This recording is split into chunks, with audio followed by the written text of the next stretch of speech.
என்ன தே கூப்பிட்டீங்களா? அம்மாடி சாம்பாரும் புளிச்சாருமா சாப்பிட்டு நாக்கலாம் செத்து போய் கிடக்குமா. நல்ல கருவாட்டு குழம்பு மாங்காய் போட்டு நல்ல ருசியா வையுமா. என்னது கருவாட்டு குழம்பா?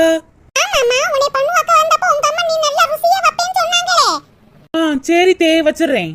அம்மாடி மாங்காய் கத்திரிக்காய் முருங்கைக்காய் போட்டு வையுமா, அப்பதான் டேஸ்டா இருக்கும். கருவாட்டு குழம்பு வச்சு ரொம்ப நாள் ஆயிருச்சே, மறந்து போச்சே. சரி அம்மாட்ட போன் பண்ணி கேப்போம். ஹலோ அம்மா, நான் தாம்மா பேசுறேன். கருவாட்டு குழம்புக்கு எத்தனை ஸ்பூன் மல்லி பொடி போடணும், எத்தனை ஸ்பூன் மிளகா பொடி போடணும்? மக்களே, அம்மா சொல்ற மாதிரி மிளகா பொடி மல்லி பொடி போடுமா, அப்பத்தேன் குழம்பு ருசியா இருக்கும். மாத்தி போறாத. ஒண்ணுமே கேட்க மாட்டேங்குதுமா, ஸ்பீக்கர்ல போடுறேன். அம்மாடி 2 ஸ்பூன் மிளகா பொடிக்கு பதிலா 15 ஸ்பூன் மிளகா பொடி போடுமா. உப்பு 2 கை பொடி அளவு போடு. அப்ப மாங்காய் ஒரு 10-15 எடுத்து போடுமா. மக்களே, இப்படி சமைச்சாதான் நாளை பின்ன உடனே சமைக்க சொல்ல மாட்டோம். உன் மாமியாருக்காரி ரெஸ்ட் எடுக்கலாமா?